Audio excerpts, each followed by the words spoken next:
Hey, this is Jim Bergman with measureQuick. I was reading a couple of Facebook posts about that condenser study that came out a couple of weeks ago, and they were talking about how it's not valuable to clean the condensers, and it was creating a lot of buzz, and I just wanted to dispel that myth right now, because I really think some of that study was taken out of context, and I don't know that running water through a coil is anything near like running refrigerant through, so I just wanted to show you guys this just so you can appreciate it. So what I've got here is I got a system set up on measureQuick, and you can see it's bouncing in between perfect operation, the green checkered flag, and sometimes we get a little bit high of head pressure, meaning the condenser is looking dirty, and it's just because I got this charging blanket on here and I'm doing a little bit of restriction of the airflow. One of the things you can do in measureQuick is you can capture the evaporator fan reading. So you can see right here, I got this 226, I just captured that evaporator fan, but this reading down here in the condensing unit is coming in live at 1150 watts right there. So 1150 watts, certainly remember that number here, 1150 watts. So what we're gonna do here is I'm gonna show you what happens when we have a dirty condenser. So I'm just gonna hit submit here. And right now we're looking at an EER of around 10.7 and a SEER of around 12.0. So things are looking pretty good. Let's look at our capacity for just a minute, and we'll tap that again. You can see we're running about 14,000 BTUs. If I go to my performance section, I'm running around 92% of my rated capacity. And the reason for this is we just have low load in the shop today. Air conditioners will fluctuate, their capacity fluctuates a little bit here, but I'm running about 97% of my sensible capacity, about 77% of my latent capacity. I just don't have a lot of humidity to remove, so that's why I'm getting that low capacity. And low capacity in conjunction with normal electrical is going to give me a lower EER, and that's why when we look at that EER on there, instead of running around our SEER, instead of running around 13 SEER, we're running around 11.9. But this is a good benchmark to do this.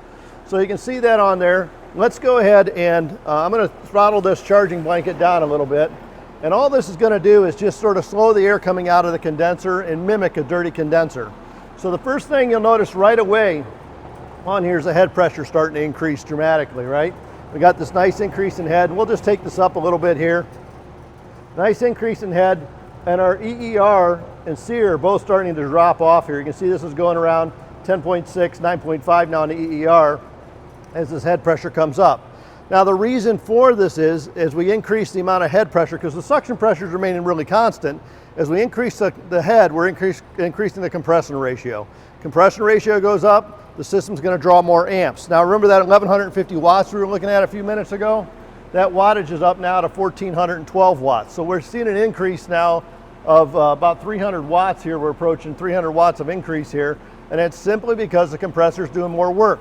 It's trying to reject the exact same amount of heat out of this as it did before, but now it's got to raise that head pressure up because it's dirtier. The head pressure's got to come up to reject the amount of heat, which is causing us to use more current on there. If I close this guy out here, when we look at our SEER now, our EER is down to 8.2 and our SEER is down to 9.1. If I close this off even a little bit further here, we'll just throttle this down a little bit more, we'll continue to exacerbate the problem. So now let's go back and let's look at our total and sensible capacities for just a second, see if those are changing at all. So we're going to go back into performance here, and now we're running around 85%, 88% of our actual capacity, 97% of our sensible, and 63% of our latent capacity. And so these numbers are changing a little bit, but not dramatically yet. Primarily what we're seeing here is the fact that our head pressure is going up and our EER is going down. Now if this got hot enough, this liquid line gets hot enough, because the liquid going through the metering device here has to cool it down to the saturation temperature, we're going to get more flash gas. More flash gas means less temperature split.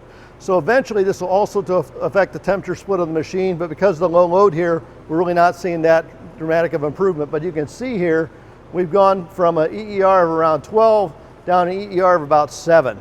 So that means we're using a whole heck of a lot more power. So don't think for 1 second that cleaning this condenser is not a big value to your customer, because this is one of the most important things you can do to get the efficiency out of the machine. I can't say how much that either that study was taken out of context or it was really, really flawed, because it's proof right here when we're watching all this stuff live that what you guys always thought is correct, and cleaning the condenser makes a big difference in performance. So anyway, I just thought you might like to see this and get some ideas what's going on. I thought it was very interesting and just a really good way to display it and dispel the myths. This is Jim Bergman with measureQuick. Thanks a lot for watching.